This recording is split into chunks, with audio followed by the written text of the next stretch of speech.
মাঝে, মাঝে না আমি নিজেরে নিয়ে নিজে কনফিউজড হয়ে যাইগা। কখন যে আনন্দে থাকি, কখন যে আমার চোখ দিয়ে জল বাইরে যায় আমি নিজেও কইতে পারি না। হ্যালো সবাইরে কেমন আছো সবাই? আমার আরেকটা মিনি ব্লগে তোমাকে সবাইরে স্বাগত। এটা না কয়েকদিন আগের ব্লগ কিন্তু কবের আছিল ঠিক আমার মনে পড়তেছে না। তবে চলো ব্লগটা করা আছে যদি তোমার কাছে শেয়ার করি। আর জানো তো প্রতিদিনে আমার ঘরের পরিবেশটা ঠিক এমনই থাকে সকালবেলা ঘুম থেকে উঠেই মানে বাইরের কাজ করুম না ঘরের কাজ করুম দৌড়ায়, দৌড়ায় কাজ করতে লাগে। প্রথমে তো বাইরের কাজ কইরা আসি, তারপর সোজা রান্নাঘরে। রান্নাঘরে আইসাই মানুষটা ব্রেকফাস্টটা আগে রেডি করি। আর তোমরা তো জানো ও সকালে কি খায়? ওই সালাদ বুট সিদ্ধর সাথে আরকি। তো ওটা রেডি করে টিফিনে বড়ায় দিছিলাম সেদিন কারণ ওর দেরি হয়ে যেতেছিল। আর দেখো আমি এই কাজের মাঝখানে, মাঝখানে একটু, একটু নাইচ্চাও নিতাম। কারণ বক্সে গান বাজতেছিল আর গান বাজতে থাকলে আমার পাও নিজে, নিজে লড়তে থাকে। তো কাজের ফাঁকে, ফাঁকে এদিক ওদিক একটু নাচানাচি করি। তো যাই হোক এদিকে মেয়েও স্নান করে ফেলাইছিল ওর পাপার সাথে। তার লিগা ওরে খাওয়াইয়া দিতাছি। অ্যাকচুয়ালি ও বাইরে যাবো ওর পাপার সাথে মানে কাকিগো বাড়িতে যাইবো।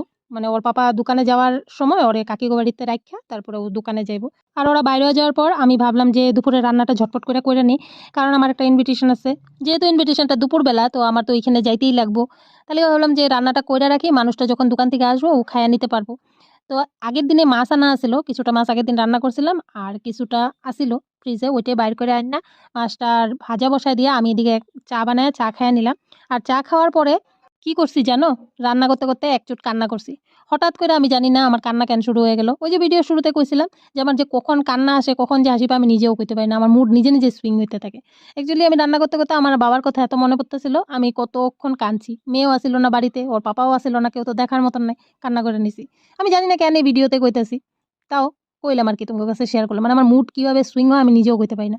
যাই হোক রান্নাটা করে নিছিলাম। রান্নার মধ্যে শুধু মাছের ঝোল আর ভাত করছি। আর আগের দিন একটু পনির ছিল মেয়ে খাইবো বইলা একটু রাইখা দিছিলাম। আর স্নান-টান কইরা পূজা-টুজা দিয়া এই দেখো একটা শাড়ি পইরা নিছি। আমার এই শাড়িটা জানো সবচেয়ে ফেভারিট শাড়ি কইতে পারি। কার কেমন লাগে আমারে দেখতে আমি জানি না। কিন্তু আমার নিজে খুব ভালো লাগে শাড়িটা পরলে। তো রেডি-টেডি হইয়া আইসা পড়লাম। যে বাড়িতে নিমন্ত্রণ আছিল ওইখানে মানে ওগো পইতা আছিল ২ ছেলের। তো পইতা তো জানোই বিয়ার মতন ব্যাপারটা।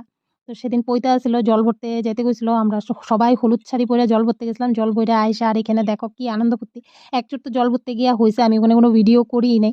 তো জল-টল বইরা আইছি পরে ওরা উঠানের মধ্যে গান লাগায়া পুরা নাচতাছিল। আর এদিকে সবাই নাচতেছিল আমারও টেনে, টেনে নিতেছে নাচতে। এদিকে তো মনটা আমার খারাপ করলে আমি সকালবেলা একটু কান্না-টান্না করছি।